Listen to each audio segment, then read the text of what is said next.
You're listening to episode 185 of the Tennis Files podcast with special guest, the hero of Wimbledon, Marcus Willis. Hey everyone, welcome to another episode of the podcast. This is Mihran Aranchad, your host, and on the show I interview the world's top pros, coaches, and experts to help you improve your tennis game.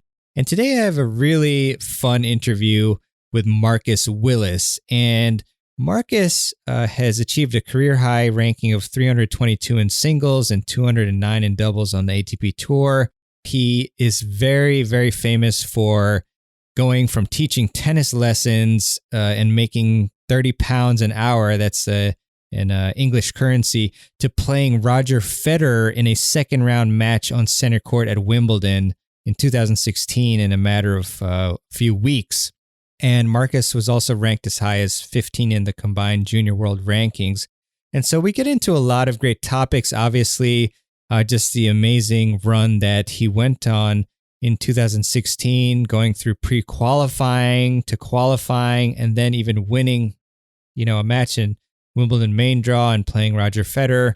And we also go through a great run that he had the next year at Wimbledon as well, notching some really big wins, including against the defending champions in doubles. So we go through that, but we also go through some really great tactics and techniques. We talk about doubles strategy, singles strategy, where to place the ball, some doubles tactics and strategy tips, how to poach, how to move on the I formation. And yeah, it's really great, chock full of mental game advice as well. So I think you'll really enjoy this mix of just inspirational journey for Marcus, as well as the pure golden nugget tips that Marcus brings us. So it'll be a great one for you, and I really enjoyed it and look forward to re-listening to it myself. So without further ado, here is my interview with ATP Pro Marcus Willis.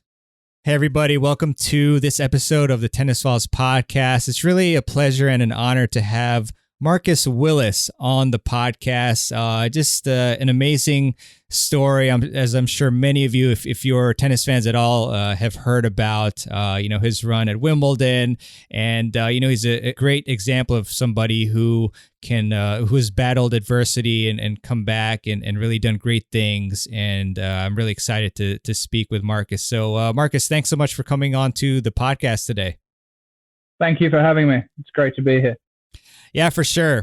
I'm really excited to dig into your career and the things that you've been doing and continue to do. So, as the viewers know, I give kind of a more elaborate intro of all your accomplishments before we started speaking. But, I always get very interested in how people get their start in playing tennis. So I want to hear your story, Marcus, about, your first time picking up a racket and how you got into the sport. I actually played badminton because my mum was a decent badminton player back in her day. And then my badminton coach started doing this mini tennis session on a Thursday, which I joined in. And he told my parents, look, he's good at that as well. Like, bearing in mind, I was nationally good at badminton. I had GB trials under 15 when I was 9. So I was pretty talented at badminton. I would have never made anything just because of my size, but that's where my hand skills come from. But in the end, I had to choose between tennis and badminton because my parents, there's only 24 hours in a day, and I've got an older sister, school and stuff like that. So I had to basically pick tennis, and I didn't play badminton again until like a few years later when I played for my school. And I wasn't as good then, but still won a few matches. Very interesting. When you talk about badminton, and you mentioned that you didn't think due to your body type that you would be as good in it. Well, I mean, what type of body type do you need to be good in badminton? I think you need to be, short, sharp, just quicker reactions. There's a lot of good Asian badminton players, like Chinese, Indonesian. They're very, very naturally more fast twitch. It's a bigger sport there, whereas I'm tall. I'm not 6'3", so I'm not. Even if I was 1% body fat, I'd still weigh quite a lot. So I don't know. Maybe I could have been an exception, but I doubt it. Yeah, you never know. I mean, you've certainly persevered through a lot of tough things. So, but in terms of your junior career, I mean, you became ranked as high as 15 in the combined junior world rankings. But I want to step back a bit and just kind of ask you about your junior progression and kind of when it was that you were able to establish yourself in the top of the rankings and how you did that. It's a little bit of a blur for me, but I know roughly when I was 14 years old, I was training 25 hours a week professionally, and I gradually got a bit better. Like I wasn't even best in my area, and then I became like top 2 in my area, and then I played the British Masters final under 14. So that was like a hell of a result for me then. So I was aiming for top 16 in the country under 14, and then by the time I was under 16, I played the Winter Cup for GB, me, Dan Evans, and Lewis Barnes. So I was top 3 in the country under 16, pushing on, and played Summer Cup for GB under 18, played Winter under 16. Yeah, gradually, just I think it's obvious, but the harder you train, I had a very good coach, and I just put the work in, and I gradually got better. Yeah, for sure. What type of overall environment was it for? So I guess this will benefit some juniors. Like, did you were you in an academy most of that time as a junior, or did you like also do a lot of pickup matches with really good players? How did that all shape out?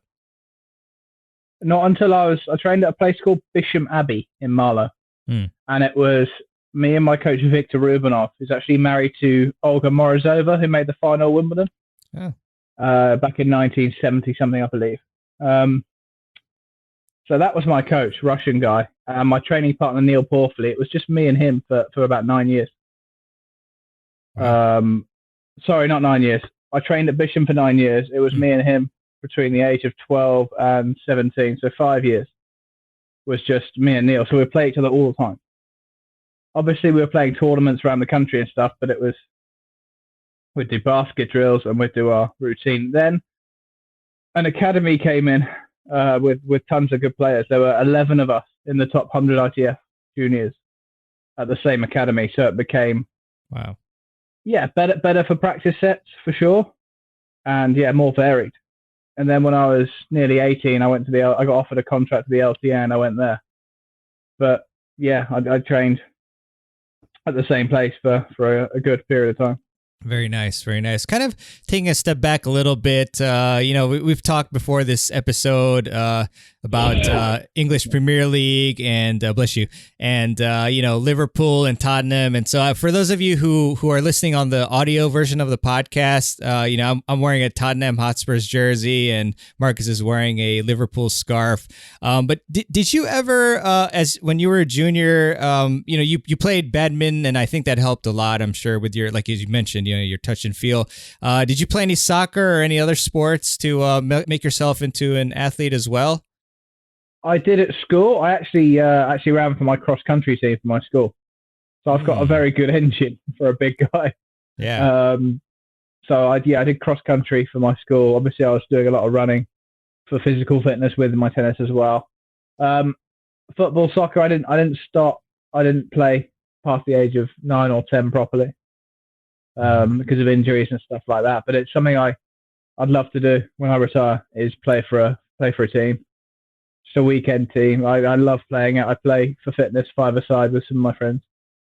Awesome. Back before COVID times, every Wednesday night, 8 till 9. I love playing it. So. Wow, what position? But no, not while I was playing tennis. Gotcha. Midfield, attacking midfield a lot of the time.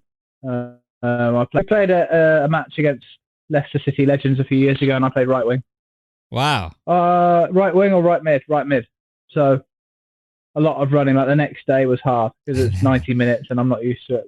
Yeah, for sure. So much fun. It's lovely being part of a team as well. Yeah, I imagine amazing for conditioning.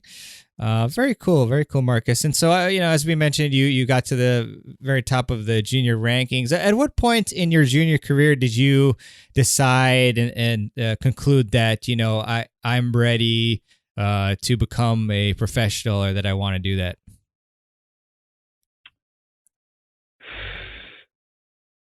I probably dreamt about it when I was like 8 or 9. My parents used to take me to Queens once a year on a Thursday, take a little packed lunch and watch all the players. And I sort of fell in love with Goran there. He was like my idol. Yeah. Every year we'd try and watch Goran if he was still in the tournament. And yeah, I got an autograph off him, and I thought I'd love to play here one day. Be a pro. When it became a reality, probably 13, 14, when I started doing well nationally, I thought, okay, like I always dream big. Certainly as a kid and a junior, you have to, I think, if you want to be good. So probably from the age of 13, 14, I thought this is something I want to do in my life. Yeah, but professionally. That's awesome. The thing is, a lot of people they dream big, but it seems like they don't quite connected by putting, the dreams into like an actual plan and then, putting in the hard work. So like what allowed you, to do that, apart from just the dreaming? I said my Russian coach, he's very strict. I needed a bit of, I still do now. Like I'm quite relaxed about stuff. I needed to really understand the work ethic and what it took. And I really did work hard. All those years. It's just off court I messed around a bit, but once I learned that you got to put the work in on court, that was a big turning point for me. Gotcha. I'm just thinking back now. It brings back all the memories of training. My parents obviously paid for my coaching. That helped. Driving me around everywhere. I was getting changed on the way to school.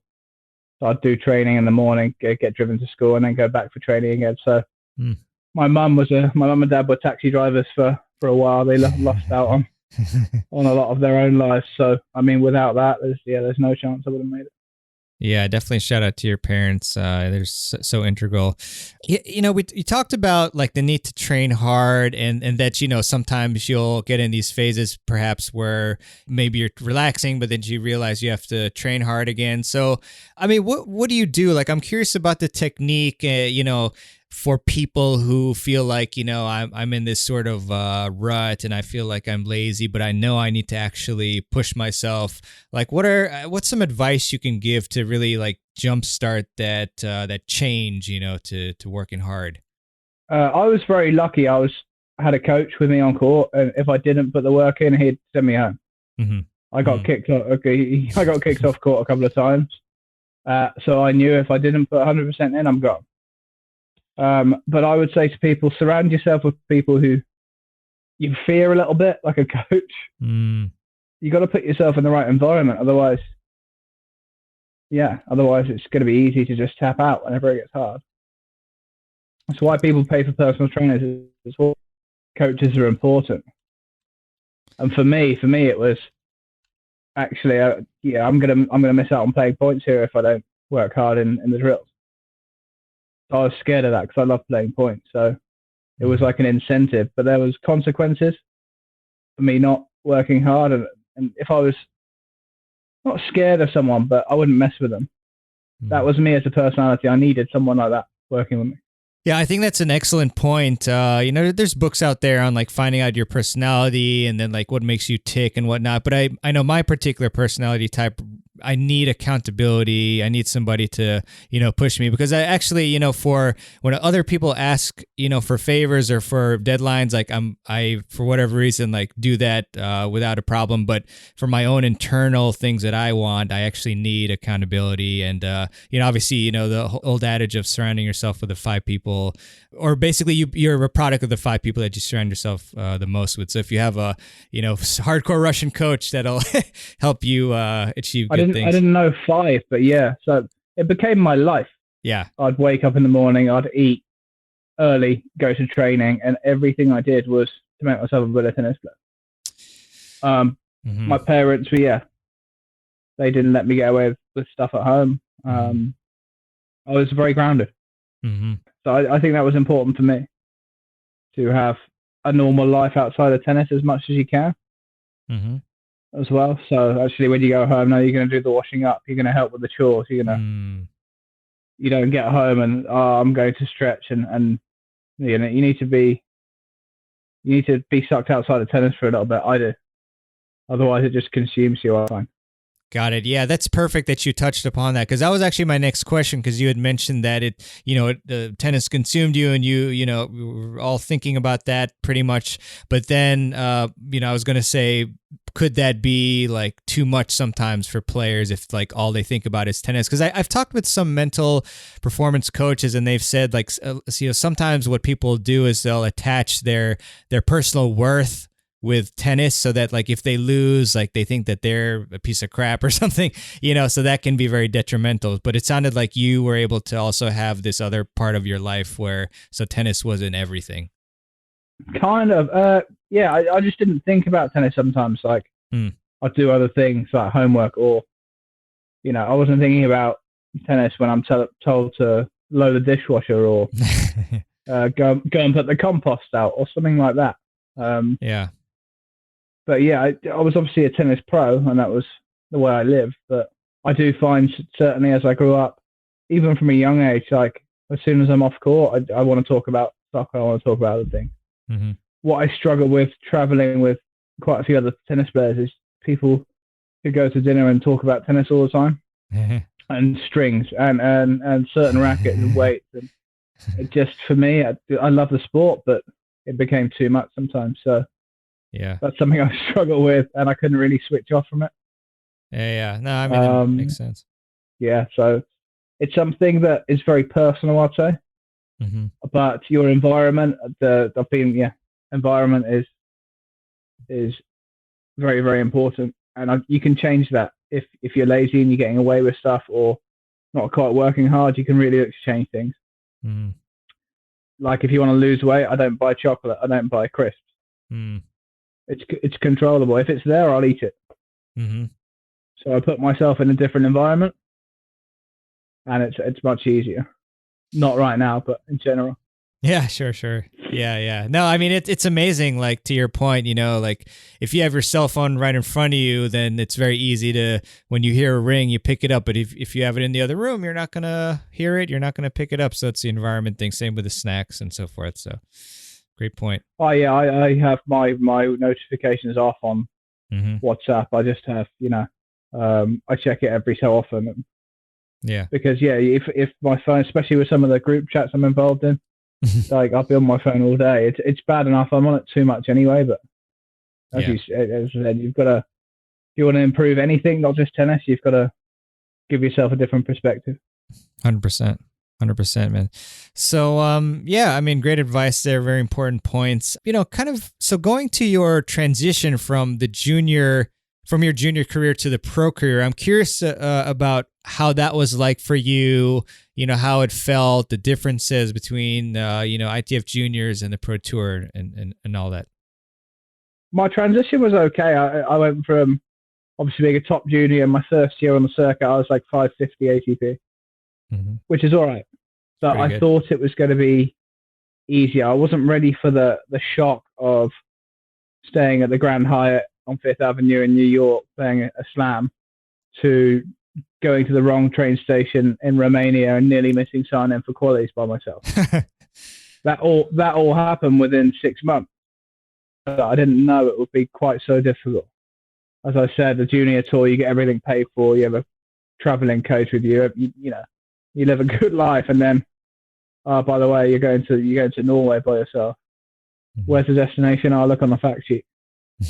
Okay. And men's tennis, it's futures level. It's difficult. There's just more good players. You can't get away with playing loose games.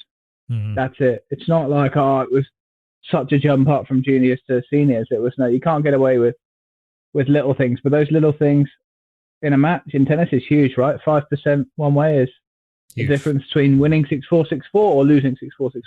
Mm-hmm. But yeah, I probably thought it would be a bit easier than it was, because while I was still a junior, I qualified and made final. It was my first futures event with the LTA, and I didn't make another final till I was 23, 24. So I thought, it would be easy. I made a few semis, but it's a very difficult transition. But I feel like if I was going to work with a young player now, I'd have them prepared. Mm-hmm. Yeah, sure. Man. I'd have them not just playing junior tournaments, playing a few futures here or there abroad. Because in the UK, it's you're in your comfort zone pretty much. Yeah, for sure. It's interesting. So I feel like I'll be good for juniors who want to learn about the transition. Yeah, no, 100%. And, we'll talk a bit more about, but, you have a lot of experience teaching as well, teaching tennis. I'm curious, you mentioned, and the tour is like so difficult, but you mentioned that you had made that final and then there'd been, a few years since the next one. I mean, what do you think why do you think that was? Like, were there, I don't know, did the grind kind of get to you, or was it just an influx of more players, or what was it, do you think? I was pretty sensitive, so I went to the LTA for a year. I lost my funding. I didn't lose my funding. I still have funding, but I lost my place at the LTA because they didn't think I was serious enough. Now, I was the second highest ranked out of the 8 people in the group, and I had the second best fitness test scores. Wow. But it was a case of people thinking I wasn't serious, and that peed me off, and I probably buried my head in the sand a bit. I actually worked hard at Sutton, but I thought I'd never had like a social life, really. I didn't go to my prom after party. I sacrificed a lot. And I think at the age of 22, 23, when I'm living by myself, I thought, you know what, I'm going to go out a bit. I'm going to live like a normal person off the court. Sure. I always had talent. I always got good results from a futures level, but I was very alone. I didn't have a traveling coach. Everything I did was me. And I think that's pretty impossible to do alone when you're 22, 20, 21, 22 years old. Yeah. As a young man with my personality, which plenty of people have, I didn't realize the importance of surrounding myself with people who bring the best out of me. And I kept myself in the game. I wasn't awful. I wasn't out doing drugs and stuff, but like, I'd some, but all of us, like the Brits are quite famous for it. Like four of us went out to Oceania. We got the night bus after a day training, and we get back at 4 a.m. and we're up at 7 for training. And okay, we turned up and we did it, but like, you're not giving 100% then, are you? Right. But when you're 22 and young and carefree, it's like, I'll be fine. Got a tournament next week. It's all good. Yeah. So it's lack of professionalism. That's my personality, and it's also being alone. I lived a pretty lonely life from 21 to 24, 25. And it wasn't until 23 years old where I found my coach who took me to Wimbledon, where actually, no, after a day of training, I couldn't think of anything worse than going out because I couldn't walk. I put the training in very, very hard. And occasionally I'd have a few beers with friends or at the club, or have the occasional night out.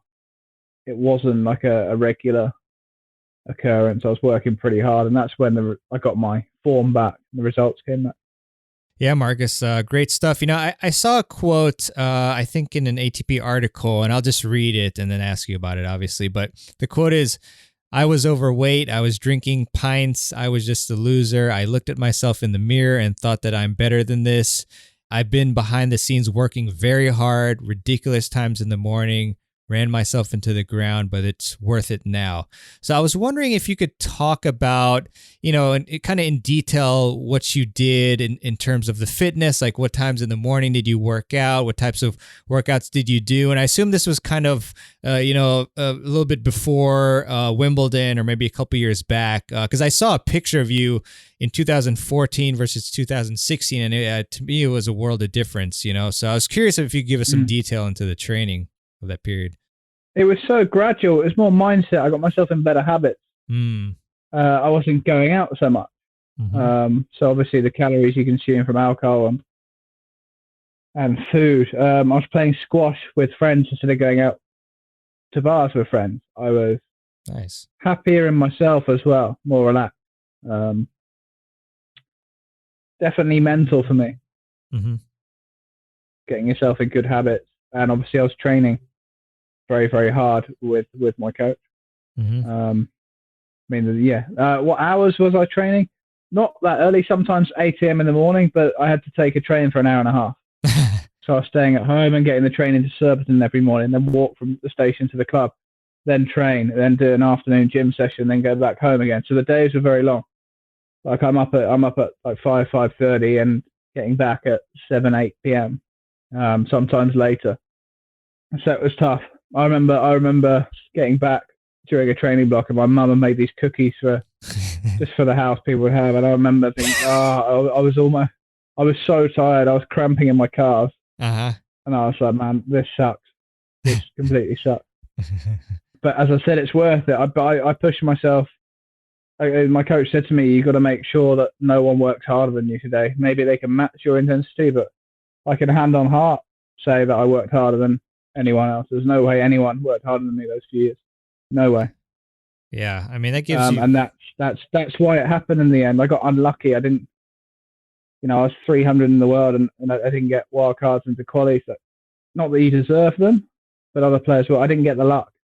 Mm-hmm. And when I did, I didn't play well. I was losing 6 and a third in Challenge. Like, it didn't just click, and then everything came together for that tournament in 2016. Yeah, no. And I feel like I deserve that. Yeah, it certainly sounds like you did. I mean, running yourself into the ground and working so hard. There's a saying in a club nearby, which actually, Dennis Kudla and Francis Tiafoe, they train at JTCC, or at least they used to. But the slogan is "Trust your training." And so if you're able to really train so hard that basically that nobody else is working as hard as you, then you can trust your training, and that gives you a lot of confidence to produce. And that's exactly what you did. So, natural progression to just incredible, run, amazing, that you deserved. So, kind of walk us through. Like, I know at first you had to go through Wimbledon pre-qualifying, and so I guess was there like a last-minute withdrawal for that tournament that enabled you to get into that? Yeah. So one guy who actually was going to focus on his doubles after that didn't make his flight back from Turkey in time, so he didn't bother signing in. I only found this out after, when I rang up and asked what time I was playing. I didn't expect. I was 770 in the world, and normally the cut was around 1,000. And so Richard Joyner said, "Marcus, you were last in." I was like, "What?" He said, "Yeah." But about an hour before, he said, "It's looking close," and I was like, "Oh, what?" But I never thought I wouldn't get in. And then when the stars align like that, you just think, "Sheesh." That was lucky. So I got last in. I was actually coaching some like 6-year-olds at the local tennis club to me that day before I signed in. So I had to go down to London that night and stay at a friend's flat. And I hadn't hit a ball on grass. I just played Germany the week before on the clay. So I was playing tennis, but I was happy. I was relaxed. I stepped onto the grass. We got a 10-minute warm up, and then I pre-qualified. Played 3 guys: Bambridge, O'Mara, and then Joe Salisbury. That's who I beat to pre-qualify. So pretty good tennis player, especially on grass. And then I was over the moon when I pre-qualified because I thought I was done. I was looking at jobs in Philadelphia the year before. Because it's a dream of mine to move to America. I'll do it one day, but I was going to do it then. And then obviously I was always planning on signing in because it's Wimbledon. Sure. And then after I beat Salisbury, I was quite emotional actually. I sat there in the chair like, whoa, I've got another Wimbledon qualies. But never in a million years was I thinking about qualifying. Like the night before qualies, I went to Coldplay with my family and Coldplay concert at Wembley. Had a few pims, just super chilled. Like wanted to win, but just happy to be there. Yeah. I don't believe, I'm not going to sit there and be all inspirational and go, no, I wanted to fight for every point or qualify and win Wimbledon. I wasn't thinking that. I was thinking, let's see the draw and I'll try and win that match. Yes. And I'll try and win the first point in that match and the second and the third. And that's how I qualified for Wimbledon. If I had all these massive, stupid goals, there's no way I would have become there's no chance I would have done what I did had my mindset not been focused on the now. 100%. I mean, that's where a lot of people go wrong. They're thinking about winning like a much bigger goal sometimes. Well, they're focused on winning instead of like what you said. You're focused on like winning the next point and the next point and the next point. That's how you build up without your mind going crazy and getting nervous and whatnot. Even though nerves are natural, but I'm sure they fade away for you. A little bit after the match. They're starts. good. I mean, nerves are good. Yeah, nerves are good, but not to the point where. For me, it's if I have expectation in myself, or if people around me expect things, that's when I don't do well. Yeah. I just train very hard, and you're almost playing an autopilot. You've trained so many hours a certain way. You don't think too much. You go out there and play your game. That was it. Yeah, exactly. I trusted, as you say, I trusted my training, and things clicked. And a couple of times I played Wimbledon qualies before. I had some awful matches. Yeah. I made second round when I was 18 qualies, beat Amir Delic, who was made third round of Aussie that year. And the next round I played horribly against Stoppini. Then I played Wimby qualies a few years later, and I couldn't hit over a forehand. I just become. Someone said to me, "Oh, that's like the easiest draw you've got. The guy hates grass," and I couldn't play. I lost 3-3 because I was thinking and getting consumed by crappy little comments around me. Yeah. That's huge. That just underscores how important the mental mindset is, So it's very interesting, because you go from pre-qualifying, still great players, but then you play qualifying, you win that, and I'll kind of hold off on the story, but I'm curious about like the different levels, let's say between pre-qualifying and qualifying players. Like how much difference is there really in between those players' games, and like how much did you have to raise your level of play or strategies or anything like that? Well, my first round qualies, I was 6-1 down in 17 minutes. Yeah. So it was a bit of a shock, but I do think that when you play better people, you up your game.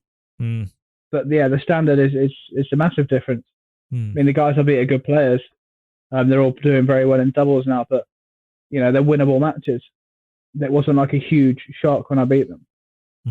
It wasn't the way they play. Like you're always going to get chances. That I don't know. It's all about time with tennis. Like the better players don't double fault at 30, or they take the ball half a step earlier. They put the ball an inch closer to the baseline than someone else does. It's not like if you're watching them hit, you wouldn't go, "Oh, he's better than him." But over the course of an hour and a half tennis match, it's just the little things. But you can really feel the pressure when you're playing better players. And it's a big step up. It's more than junior to futures, I'd say, from pre-qualies to qualies. Huge difference. From qualies to main, if you get a seed in the main draw, it's tough. But like guys that are 90 in the world obviously aren't much better than guys 110 in quality. Right. Qualifying, actually, the 3 matches I played in qualifying were tougher than my first round. Even though Berankis was top 60. It was 54, but I just beat Rublev and Medvedev. Yeah. Pretty nice wins.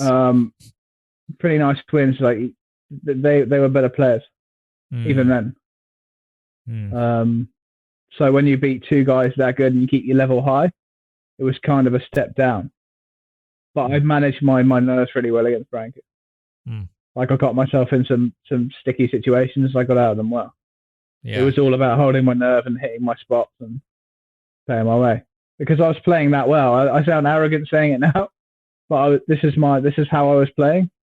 I was just beating those two guys. So Berankis, yeah, winnable. Sure. Winnable. Nowadays, like, forget it. But right then, in that moment, you've got to accept whatever moment you're in and mentally prepare for your next match. Yeah, 100%. Yeah. So you were basically, like, you mentioned how there were these little things, maybe hitting the ball a little bit deeper, the half step. So, like, I guess once you started playing those players in the qualifying rounds, then you basically kind of realized you had to do that as well. So then you just kind of automatically had that gear there because of your training, I guess, and that's how you were able to match them and even, exceed. Is that it? Yeah. Another thing my coach said was train above match intensity. So when you come to a match, it's not too much for you. So we were taking the ball. We were doing some ridiculous tempo drills, 3 minutes on cross court, 100% intensity sprint, and then come back. We were doing some ridiculous things.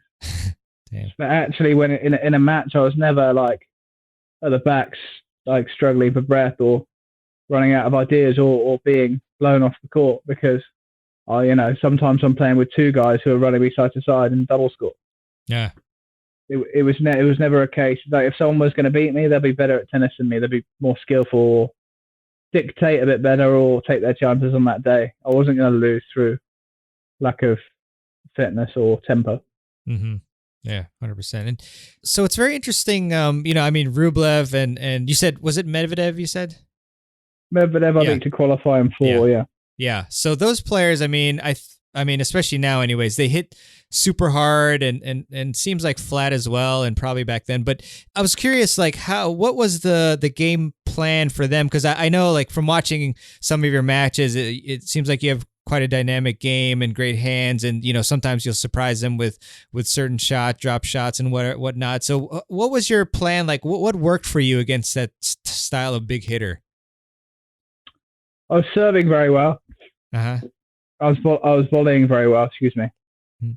So for me, I was very simple in my head was keep holding, vary your serve, hit your spots, vary serve volleying, don't come in all the time, don't give many patterns on my service game. And on theirs, especially Rublev, was try and get the ball in play on the serve, hang in there and see what I can do. Especially at the start, you want to keep as many balls in play as you can so you can see what patterns they're going to play.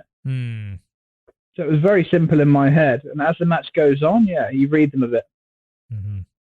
By the end of the Rublev match, I had him serve volleying. Like he was really Medvedev different. I was 5-1 down. I actually lost the first set 6-3. But I was 5-1 down. I really had to reevaluate what was going on. Yeah. Like I stopped serve volleying so much. I wasn't playing in the corners. I didn't play very pretty tennis to win that one, but I had to. Yeah. Gotta do what you gotta do. So you were down 5-1 in the first? Down the middle. 5-1 in the first, and then I had 5-3 break point. He ended up holding, but I somehow managed to stick in that because he was just putting balls past me, angles, return winners, serving bombs. Yeah. I remember thinking like, last round qualies, this sucks. Imagine getting your ass kicked last round qualies. Yeah. But and then something, and by the end, I was actually so in control. I was serving for the match at 5-2 in the fourth. Like I felt like I couldn't lose points, whereas 2 hours before I was, he was super good. Yeah, awesome. I mean, not just power and tempo, but like the angles he'd come up with, his reach, his accuracy. I was blown away by the first few games there. Awesome. Well, but luckily he was a bit more fragile when I played him than he is now. Still an amazing win. Great. Yeah, I mean, I played great. Played really well because to get to the last round, he was winning like 6-2, 6-2, 6-1, 6-1. Yeah. He was chopping good players. So the next year, I think he beat Stan first round. Yeah. Or second round. So I think he was good. That was a hell of a win. Yeah. Awesome stuff. And so, just want to talk a bit more about the win against Berankis before we go to play, playing Roger, which is amazing. With Berankis, so how did you deal with the pressure? Was the pressure like any different? I mean, it wasn't. Okay. So you were just basically one at a time. Like I was happy and like I wanted to go and get stuck into the match in my head. Obviously, I'm quite pessimistic. I thought I was like, I want to make a match of this. I can beat him, of course I can, but I don't want to turn up at Wimbledon and lose 1-2-1. Right. Because I played him when I was 14. I lost 2-0, like in super quick time. He was a hell of a junior. So for me it was like I'd always, when I was about to quit and go to America, I was really upset that I never got to play men's Wimbledon. Because actually, I will go off topic here a bit. A few years before when I was at the LTA, we lost in qualies, me and my partner, but we got in as a lucky loser. But I was told to go to Norway and play this tournament, even though I said, look, I want to rest. I want to chill out this week. They were like, no, you're going to go to Norway. And I got a call in Norway from the referee's office saying, Marcus, you got in. Wow. My partner was in London. Man. And so my heart sunk. I was like, what? I would have played men's doubles at Wimbledon, but still playing at Wimbledon, main draw, you know? Man. So when I'm playing Berankis, I'm buzzing to be there. Yeah. Absolutely buzzing. Yeah. Like the happiest man in the building. Yeah. Icing on the cake. Yeah. So, well, as I had my coach there, I called him up saying, look, I qualified for Wimbledon because I wasn't playing at the time. So he was up in Huddersfield with a new job. I was like, do you want to be my coach for Wimby? He was like, hell yeah. No, sorry. I think he was at Wimbledon before I was. Yeah. But yeah, so he obviously prepared me for my match. Mm-hmm. And then I had a plan. And then I went and won. Yeah. Well, so yeah, as I said, I gave myself the best chance. Yeah. Well, if you remember, what was that plan? Just curious. Again, very simple with me and my serve. With him, God, you're taking me back now. There's only 2 or 3 things. I think my coach said he likes to, when he runs around his backhand, he likes to go inside out and then inside in. It's like patterns. Interesting. He says, yeah, he gets a bit tight sometimes on his second serve, hits the ball very flat, backhand better than forehand, blah, blah, blah, blah, blah, stuff like that. But it was more about, he hit with me before my match, was the physical preparation. Mm-hmm. Very cool. But yeah, if you give me too many instructions, my head explodes. Yeah, I mean, that you're not alone. I think that's a big thing too, you know, as you know, with coaching as well, when you're coaching people, players, and you give them like too many things and it's better to just focus on a couple things. So smart of your coach. So, yes, obviously we want to get into the match that you played, second round, Wimbledon 2016 against Roger Federer. I mean, what were your emotions before the match, and then how did you try to, you know, maybe if you felt like you needed to kind of calm yourself and whatnot to get ready? Honestly, I was in such a good headspace that all I thought was, oh, it's pretty cool. You get to play Federer. I was excited to play on centre court, and I knew it would be a big match, but I was like, oh, it's pretty cool. What am I going to do? What am I going to do? Like, how am I going to win? Nice. I got out there. I think I won like 21, 22 points in the first set, but lost 6 love. So I just got a bit carried away on the big points, which is what Roger makes you do because he takes the ball so early. So you feel like you have to do something special. When I got down and relaxed, it was actually a pretty good match. Yeah, I mean, I was a point away from serving for the third set, I believe. Break point at 4-3 in the third. So, yeah, I was giving him a match. Yeah, for sure. Performance. But in my head, no, it was like, oh, this is cool. Whereas if you think about it from the outside, if you're watching on telly or if I was watching a friend, I'd be like, whoa, this is mad. Yeah. But me at the time, I was okay. I was all right. Nice. And I'm glad I was, actually, because, you don't want to be a rabbit in headlights out there. Yeah. No, 100%. What was the game plan of like 1 to 3 things that you wanted to do against Roger? Well, in his first round against Guido Pella, he looked like he was struggling to get short and low to his backhand. It looked like he had a bit of a back problem. So this is war, right? So I was going to target that. Keep the ball low to his backhand side. But apparently he had like an injection the night before the match, and like he was just stepping in and crunching. Oh, man. So that was the plan, as well as look after my serve. But I was in a bit of pain, actually. In the third set of the Berankis match, this is why I lost, by the way, guys. In the third set of the Berankis match, I felt my ab go a little bit. So although I served 9 aces, like I was in quite a bit of pain. And then the adrenaline kicked in and I was fine. Mm-hmm. But I remember in the warm-up, I didn't hit a serve over the net. I was really struggling to get up. And I had some ibuprofen, some like heat gel on it. But yeah, it was tough. And then when you're getting serviced like that on centre court, you find a way to get going. Yeah, no, definitely. So once Roger, he adjusts, well, I guess he had the shot right, and then he was hitting, these great low backhands. Then what did you end up doing kind of instead to try to win, and you made it a competitive match? Very, very much vary the serve. Mostly, more often than not, serve volley. Mm-hmm. Because when I was staying back, what I didn't realize about him was how solid he was. People think Roger Federer, flashy, angles, through the leg tweeners. He did none of that. He kept the ball close to the baseline. He was measured. He dictated the point. He didn't go for anything too crazy at all. And I was blown away with that, actually. I had a lot more balls in the court than I thought I would. Just in, nothing special, deep, early. I was expecting, to like look one way and him hit a win or the other. But it wasn't like that. I don't think he needed to, but actually he's unbelievably solid. And when I didn't serve volley, he was very good at putting the ball deep in the middle of the court and slow, and then standing just to the right as I'm looking of the centered baseline, just creeping, looking for that forehand. So your options are either go down the line here, try to go for a winner, or if I don't get it cross court or deep enough, he's going to have me on a piece of string. And I didn't like that feeling. So when I serve volley, he's blocking. Okay, he's going to put some good returns in, but that's my best chance of winning most of the point. As soon as he's neutral in a rally, it's obviously his favourite to win the point. Yeah. So I just kept trying to make the first hit or even bring him to the net. I wanted to play the match as much as possible on my terms. So if Roger's coming in on his terms, no one wins. No one wins anyway, but I brought him in a couple of times when he didn't want to be brought in and had a bit of success from that.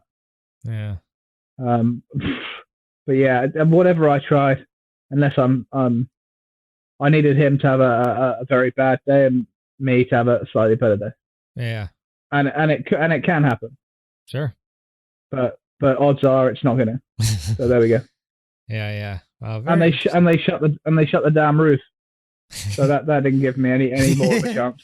Yeah. It's unfortunate. So was it? So did it start raining a bit, or it was forecast for rain? I think it did rain. Okay. But when they told me that, I was like, okay, yeah, no worries. Yep, all good. But looking back, I remember the final against Murray he played when that roof shut. Yeah. When the ideal scenario to play Roger is a little bit of wind flying around, the sun up there. Right. A few things to level it out.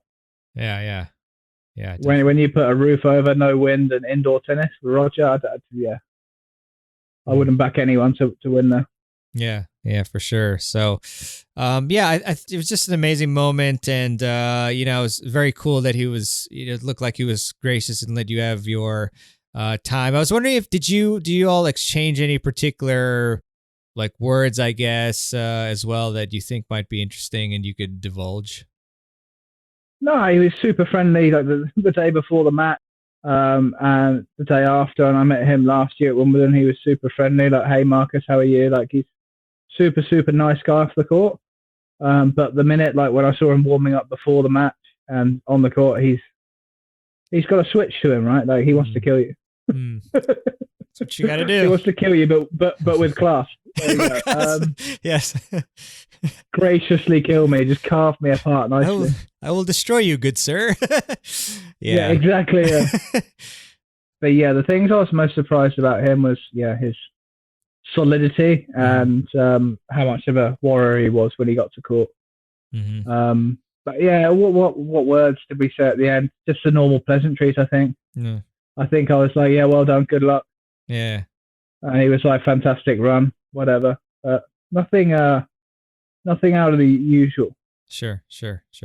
Yeah, I appreciate. But yeah, lovely guy. Good to hear that. It definitely seems like it. So it's good to get confirmation. But yeah, I mean, I really enjoyed hearing how you mentioned, even one of the top players in the world and of all time, he didn't do anything special in that particular match. And I guess in a lot of matches, just deep balls and sending a bit, I guess, to the left, looking for the forehand, those basic types of things. So it's kind of something that people can carry from what he did, as well as, the great things that you did. So I think what's really impressive is, you returned to Wimbledon the next year and you had some really great success too. Kind of maybe walk us through what it was like to, again, get to qualify. I know we're touching, it's a little bit tough, some of this story, but like basically getting back to Wimbledon, playing qualifying, and, in many people's estimation, doing very well, in the qualifying and then also in doubles. So kind of walk through what it was like to return again and still put out, a great performance. Yeah, it was good. As you said, it's a little bit bittersweet for me now because I made last round qualies. I lost, right? My second round qualies against Brody, it was quite late. It had been raining a bit, and I won the first set. And I remember umpire saying, it's getting dark now. I'm struggling to see, and it's getting wet under. This is after I've won the set, so I'm not looking to get off for no reason. If anything, it's going to hinder my progress, or help Liam, right. So I've said, look, it's getting a bit damp. The ref comes on. No. Anyway, in the third set, I think I was 5-2 up. I slipped on the grass and smashed my knee. I ended up holding out for adrenaline, but I went to the physios after. The next day, I got out of bed and I couldn't push off one leg. Like it had just gone. And I played Marchenko dope top. I didn't hit in the morning. I had painkillers. I could only serve. Like, obviously, very good player. I don't think might not have won, but I was so peed off. I was sat in the chair after, and they're like, "Can you come and do press?" And I was like, "Nah, I'm not leaving." No, I was so angry. And I remember saying to my agent at the time, like, I shouldn't have played. Like, this happened. I saw it coming. I've fallen over. I've hurt my leg. This is the attitude to qualifying in tournaments. So I just went out of the way. And he was like, buddy, you've got to work hard in the doubles. Yes. Wimbledon's my favourite tournament. It's not Wimbledon. I love Wimbledon. I was just very bitter and very disappointed. Right. At the time. So I did the interview like this, through gritted teeth. Nice smile, yeah. And then, I had my leg taped up because I went to see someone over the weekend. They were like, look, it's your decision. It's Wimbledon, but it's not looking good. Like, you shouldn't really be playing. And I was like, well, I'm playing. So I've basically got my one leg in a cast every day. But I'm serving absolute rockets. I didn't lose my serve in the first two matches, mainly because of my partner. But ridiculous run. Yeah, so we're 2 sets down in the first round, got through that, bit nervy start. And then we play Heather Mahou, and we're thinking, oh dear. These guys are good. This is only the second tournament I've played with Jay. We did pretty well the week before, but like, a pretty scratch pairing. It ended up losing the first, and then Herbert played like one of the worst service games I've ever seen in my life. Like, one missed volley and 3 doubles on the baseline. Wow. And then Mahou did the same, so we're 5-1 up. We've won the second set 6-1 in no time. We're settled with these guys. And then all of a sudden, we just started playing unbelievable. Like, we win the third in a tie break. Like, they've called a double fault for Jay on their set point to go 7-5, and I've challenged it, and it's in. He said, hit an ace. Like, we've played a great tie break, and then we're 5-4, love 40 in the fourth. And I think Jay missed a return, and then I've hit a return that lands before the net twice, and then we lost the fourth set, like 7-5, like that. And we're like, oh. Gone to the toilet with Jay saying, no, we need to win this. We need to win this. And then luckily we played a really good game to break, and we just held all the way to the end. But this is middle Saturday. My parents were a bit bummed because they missed a U2 concert, and they love U2. But they said, like, it's well worth it, man. Like, I just thought, imagine if we lost in 5 from having those 3 match points. Yeah. Like, that would be like, and they missed U2 concert. That would be rubbish. But it was middle Saturday. All the drunk people were coming in, and it was like a Davis Cup atmosphere. There was chanting. Cool. Court 3, my favorite court. Like, it was just bliss. Like, I came off after that match, like, so elated. It was like a feeling like the year before after I beat Barankis. Like, it was just I felt on top of the world. It was amazing. Yeah. That's ridiculous. But so unexpected. We ended up losing to the eventual finalists, like 3, 4, and 6. They were just better than us. But yeah, made second week of Wimbledon. Made last 16 of the double. Yeah, pretty good, man. And had I mouthed off in an interview, I probably wouldn't have been there. Yeah. So it's good. It's good to keep your mouth shut sometimes, guys. Sure is. Yeah, I just kind of pause and think about the ramifications. Yeah. So that's amazing, though. I mean, you had that knee injury, and then I guess you just kept it kind of isolated and gradually. It was like halfway up. It was just below my knee, like halfway up my shin. I think it's like, you can see it online. My fall. I've slipped. It was wet. It was wet out there. It was. Yeah. I don't think we should have been playing anyway. My knee's gone the wrong way and hit the ground in the middle as I'm trying to change direction. Yeah. Luckily, it got much better. Obviously, I wouldn't have been able to play singles. Let's put it that way. Okay. Wow. Man. It was painful, like really painful. But as I said, took painkillers, had treatment, and it was taped up. pretty heavily. So, yeah, I wasn't moving into the net as quickly as I wanted, but we were serving I formation. I was serving bombs, and on returns and doubles, you can guess a bit. You don't have to really run. So, yeah, it might have even helped me in the end, like guess a side and swing. So, yeah, that's true. Curious I should be grateful, if anything. Yeah. I mean, things happen for a reason. That's interesting. Yeah. With the I formation, I'm curious to ask you this strategy question. How does the person at the net in the I formation, how do you decide which side to call you guys to move? Like, what's the thought process? Very simple. So the guy at the net calls it. Okay. He'll put his finger out. He'll point in one direction. You just say yes or no. Okay. And then he'll show you where he's going after that. Yeah. But so my job is to serve one way and move one way, and he covers the rest. Yeah. I'm just wondering though, like, what do you have any tips on, like, what side? Like, say you're the net player and you're like, okay, I have to pick which side. Like, what do you usually think about when you decide on the side, or is it just like totally random? Well, as a net player, you want the volley. Or you want them to give them the toughest return. So there's something called the natural body swing, the natural body shape. So if a one-hander's backhand will hit across themselves, that's the easiest shot, right? And same with a forehand, it's easy to hit across. So if you serve to someone, a right-hander on the ad side, if you serve to their body backhand, the net player will more often than not go left. Because that's the way they're naturally going to swing. They've got to hit this return, fade it down the line. If you get the serve right, that's quite a hard return to master. Yeah. And the net player's covering the middle as well. Yeah.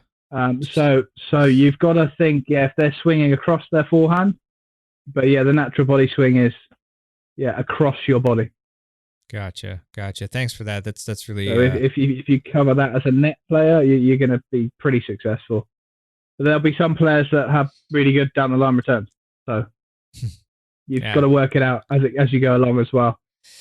Yeah, I think that's going to be very rare, especially for, a lot of the people listening, 3.5 to 4.5, a few 5.0s. So that, the natural body swing is a great concept. Really appreciate you letting me know about that. So, and I mean, just got to say it. I don't think you mentioned, but Mahut and Herbe, I forgot how to pronounce it, but they were the defending champs, right? Like they won Wimbledon the previous year, and then you beat them. Champs. Yeah, it's sick. That's really sick. Yeah, they didn't lose much at that time. Yeah. Like it was a huge shock to me. Like the guy I was staying with at the time said, like there was probably more chance of me beating Federer than us beating those guys. Wow, that's because but I mean those guys they didn't really lose. I think they won quite a few slams and me and Jay's second tournament with British wildcards. Not played doubles together before. I was ranked 800 in the world doubles at that time. And he beat the number, whatever it was, 3 and 4, or I think something. I think they were third seeds, I believe, or second seeds. Yeah. Second seeds, yeah. We were right at the bottom. Wow, that's amazing. Curious, did you receive as much press as you did for the Federer, the previous year, like for the doubles run? No. Like even in the roundup for Wimbledon, we didn't even get it was apparently a 30-second highlight of Marcus and Jay won in doubles. Yeah. It's just not. For me, I was like, oh, okay. But also to make third round Wimbledon doubles, I got more money for losing in qualifying. I got more money for losing last round quali singles and making last 16 doubles. Is that after splitting or before? No. So what did I get? I think we got £13,000 each. For doubles. And singles I got 16K for last round. Wow. And I find that incredible. Yeah. I find it much easier to make last round qualies than third round doubles or last 16 doubles because you got to beat a top team to make last 16. Yeah. That's but that's me personally. In qualies I beat Andre Martin and Brody, good players, but at the time they were both late ones, early twos. So on grass that's achievable. Yeah, sure. Beating Heber Mahou, I think that's a 1 in 10, 1 in 20. Depends how inspired me and Jay get. Yeah, exactly. Maybe put a bet down or something. Yeah, I mean, do you think that's possible, or it's possible to change that and like redistribute for doubles, or is that not going to happen, do you think? I mean, it's still a pretty. You get to play at Wimbledon, you get 13K. Like, Yes. I think you get 5K to turn up. It's not bad. It's not a bad life. Right. You're just never going to become a millionaire unless you're the Bryans. Like, Yeah. but I don't think guys are playing for money. They get a nice life, and the potential to win a slam or play at the O2 or. Mm-hmm. I don't think guys do it for that. But yeah, I don't see the money ever changing, because I guess we're getting 13K each, me and Jace. That's 26 grand that Wimbledon are losing or paying us. Mm-hmm. Whereas singles are just paying one person. Right. So just on the nature of you've got two guys to pay, yeah, you're going to get less money. Yeah, it's tough. Yeah, and also it's not for what I find it interesting to watch, but it's not as watched as singles most of the time, right? For whatever reason. Yeah. That was like I don't, if you ask the average tennis fan, name 10 pairs playing right now. No, it's tough. I don't think a lot of them would name more than 4 or 5. Yeah. Whereas singles players, you go bang, bang, bang, bang, bang. Yeah. That totally it's just not as. Also, the courts you play on, like you don't get to Fender or Court 1 until the final or semi. Yeah. So. Yeah. It's just the way it is. Yeah. I wouldn't know how to change it, but I wish the Dubs guys did get a bit more. But yeah. When someone says to me, "Oh, there should be more prize money at futures level," yeah, I think the level should, but how? How are we going to get more money? There's no one watching. So what? You can't just magic money. You can't just magic money from nowhere and give them to people because they deserve it, right? So I don't have a helpful answer for you. Yeah, no worries. I mean, it's like, I don't know what else besides redistributing, money from somewhere else, other tournaments or something. But yeah, the cut's very much at the top, but yeah, I'd like it filtered through a bit more. But I think even the top guys are thinking that. But I think the guys that are being paid very well are making a lot of money for the sport. Mm-hmm. Whereas guys 600 in the world aren't making any money for tennis or the ITF tour or ATP tour. So it's the way of the world, isn't it? It's tough, but it's the way it is. Yeah, it's like whoever's just got to try and get up there and play the big tournaments and beat these guys. Yeah, like whoever's. Good luck to you. Yeah, good luck. No, for me, I had to do it. I had to pre-qualify, qualified, and I got my paycheck and got to play at Wimbledon. But nothing comes easy. Yeah, for sure. I had to break even. I had sponsors. I had a couple of sponsors that helped me out when I was young. I wouldn't have been able to play without them. So it takes some real crafting for most players. Yeah, for sure. It seems like it's just they pay according to how much you're bringing into the sport. So yeah, it's a tough situation. I think so. Yeah, that's how I read it. Yeah. So. Yeah. Marcus, you as we touched upon earlier, you've taught a lot of players. I know we've gotten some great tips from you, but I wanted to ask you, in your experience from teaching players, what are maybe one or two of the biggest mistakes that your students have made that you have kind of focused on to help them fix their game? Well, I think even now it's more mindset. It's people and players want to be feeling good, like rallying. They want to hit all these balls and feel great hitting cross court for 30 minutes. Mm-hmm. Or play points out of the hand. Let's play some points out of the hand. Whereas it never happens in tennis. You've got to make sure your serve and your first ball are good, or your serving patterns, or your return. Like when at pro level, like the point's over within four shots most of the time, right? Right. And people are focusing on eight and beyond. They're focusing on the 10% of points that happen in a match. They want to, get into rhythm from the back and have long rallies. Whereas, Djokovic has got a very, very good serve and very good return. He doesn't just, rally people out from the back all the time. He's very, very effective. His serve and first shot are amazing. Yeah. But people, because they look at highlights from a match, you'll see a 30-shot rally and you'll think, okay, that's what I got to do. It's not really interesting watching aces and unreturnables and serve return winner. It's not, but that's what tennis is a lot of the time.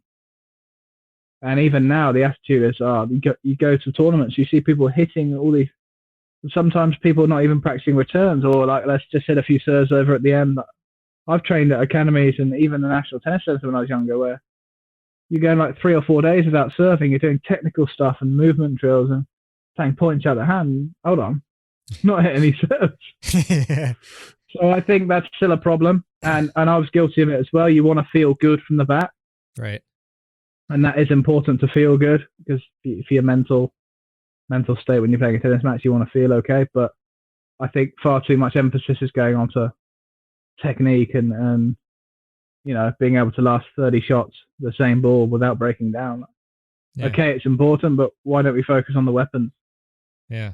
So that we don't have to do those 30 shots all the time. Yeah, it'd be nice to avoid those. Those are painful. Yeah, I mean, you've got a big engine, but for most people it's tough. Yeah, but like a lot of players, I mean, even like I love watching Diego Schwartzman play.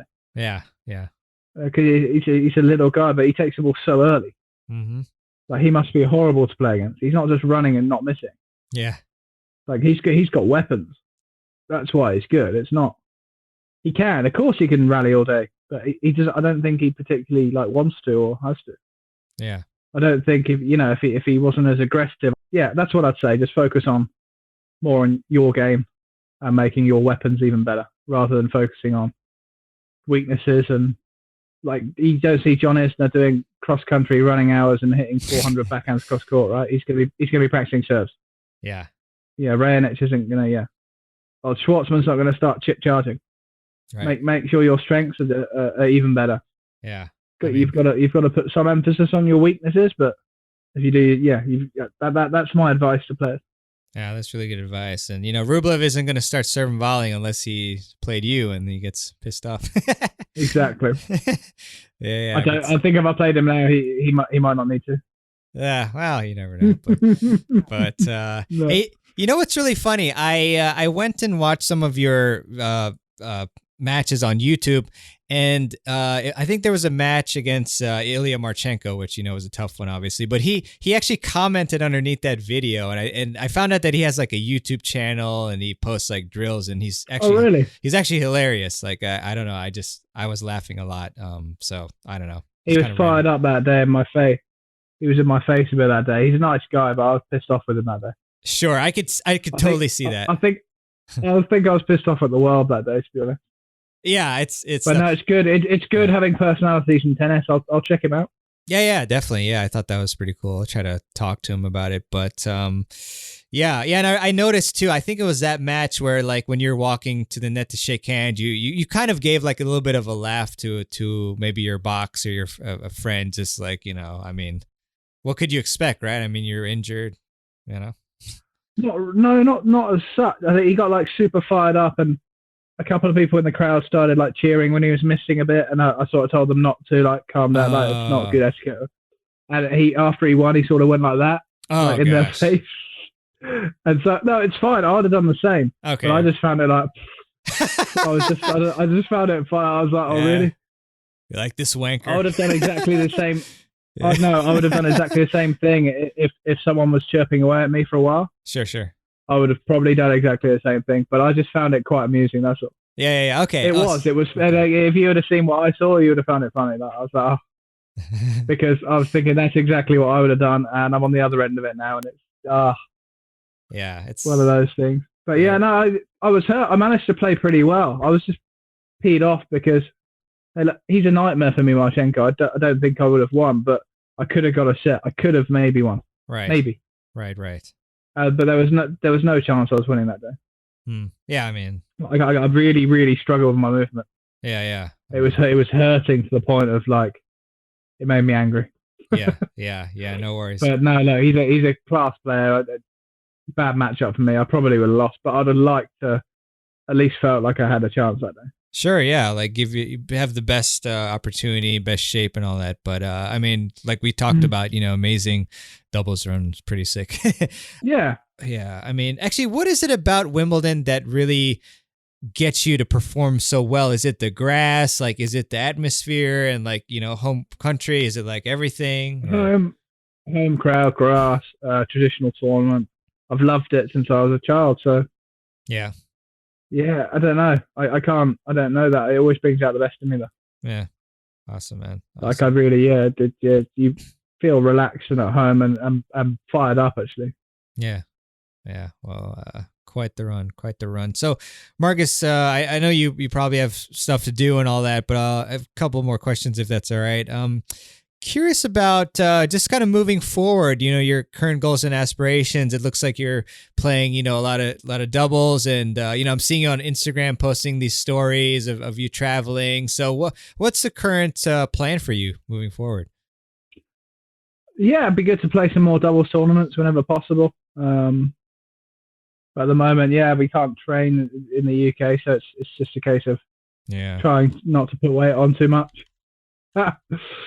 Trying to work out when I can, and waiting to see what happens. Really, you can't be too proactive right now. So, to be honest, I don't really know what's going to be happening. Yeah, it's a crazy world. Are there any particular things that you're working on at this time that you want to improve in order to get to the next level and make more breakthroughs and so forth? Just my body, keeping my shoulder, elbow, everything supple. When I go onto the court, obviously doubles, different games, singles. So more positioning stuff, quite boring things like where to stand, where to put your first volley, where you stand to serve if you're crossing or doing I formation. It's a lot of tactical stuff rather than hitting loads and loads of balls. Like in singles, you have to hit a lot of balls. You have to serve every other game. In doubles, you've just got to serve every 4 games and be in the right position. So for me, it's about making sure like my body's okay. Mm-hmm. Yeah, that's huge. I mean, you mentioned where to put the first volley. Where do you actually want to put the first volley? Is it like deep and somewhat in the middle, or where is it usually? No, you don't. If you go down the middle, it gives the opponent a chance to poach. Right. So you've got to be. Again, you don't want to get them too wide on the angle. It very much depends who you're serving to and where you're going. Mm-hmm. Okay. But you want it central in their half of the court. Right. That's right. Yeah. And you don't want to ever give them the same shot twice. So when they hit a forehand, you don't want to give them the same forehand. That's one of the rules. Prevent the groove, because people get into rhythms and yeah. But that's not always possible, right? So in the ideal world, you want to hit your serve and not come back, or your partner cuts off the volley.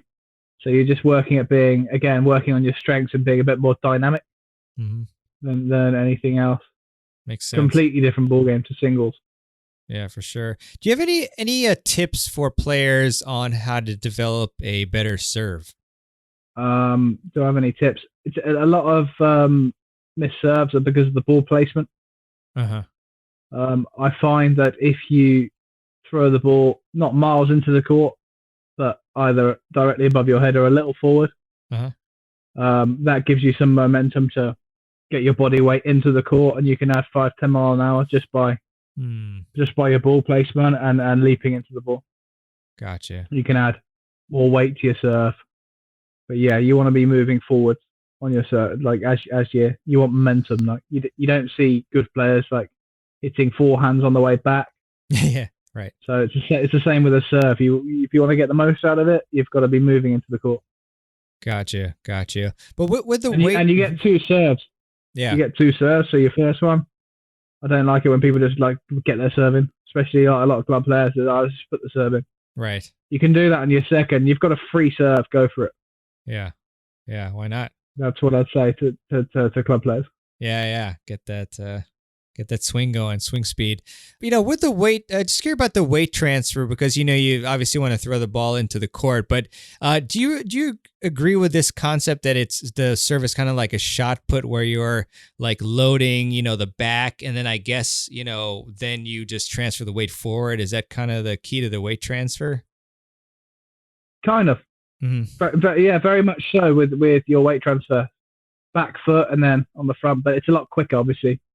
So it's a lot more dynamic, and there's different ways you can start a serve, right? Yeah. But the concept is, you're starting, and you want certainly the finish of a shot put. You're going forward. Gotcha. Cool. Or a lot of players, even some pretty decent players on the Futures Tour or national players, are throwing the ball above their head and just using their arm. There's no legs, there's no momentum going into the ball. Yeah. It can be improved from a lot of players. Yeah. For sure. Yeah. Actually, I interviewed Nathan Pasha a couple weeks ago, and he, he's a doubles player primarily. And he mentioned that was actually one of his problems, that he found that he wasn't going into the court. So he started doing that more, and it helped a lot. So that's a great tip. Great tip. So, Marcus, I just want to ask you where people can follow you and see what you're up to, any social media profiles, any websites, anything like that. Yeah, I'm at Willbomb90. WILLBOMB 90 on Instagram and Twitter. That's about it. Sorry for my content. Needs some work. I think it's quite good. I enjoy it. I keep it lighthearted and pretty factual. So yeah. There we go. For sure. No TikTok yet? Not yet. I'll probably have it in a bit, but I'm big stubborn at the moment. Yeah. Sounds good, man. Sounds good. I haven't really worked out what it is, but I'm sure I will. Yeah. So, final two questions for you. First, as I mentioned, we're wearing our soccer team's regalia. Any thoughts on Liverpool future outcomes for them? I think this season we want a good Champions League run and put pressure on City. I'm not expecting too much other than City winning the league. So our focus is top four and a good Champions League run. And get our first starting 11 back firing and fit again. We've got Van Dijk, Gomez, Matip, Henderson and Fabinho playing centre mid again. Just keeping people fully fit and hoping to sign Mbappe in a couple of years. We could all dream, can't we? Yeah, oh man, that would be tough for everyone.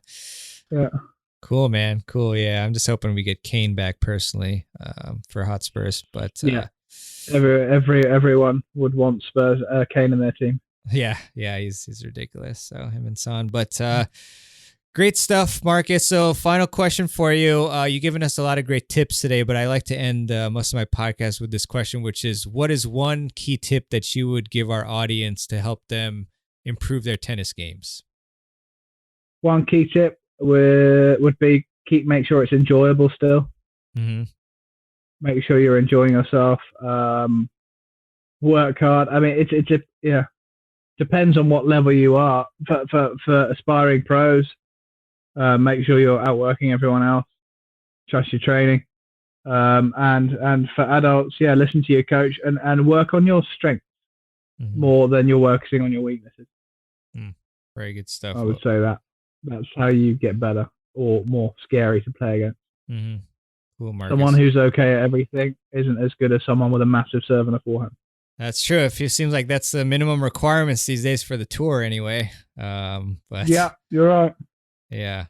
So cool, Marcus. Well, hey, thanks a lot. It was really a lot of fun. I hope you enjoyed going back through mostly fun memories, and we look forward to following you. And so everybody should go to Marcus's social media profiles, follow him at Willbomb90, and we'll have those links to his social media profiles in the show notes on the show notes page. So, Marcus, thanks a lot for taking the time. Really appreciate it, and wish you the best. And we'll be following you, and hopefully things will open up, and you all can kind of ball out there again on the tour. So, thanks a lot for joining us, and really appreciate it.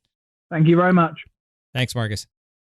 All right. I really hope you enjoyed my interview with Marcus Willis. And Marcus, if you're listening, thanks so much for coming onto the podcast. It was really refreshing and fun to be able to DM with Marcus. And, he's quite friendly and has some great stories as well on his Instagram. So, and Twitter too, some nice posts there. So definitely be sure to follow him at Willbomb90. That's WILLBOMB 90. On Instagram and Twitter.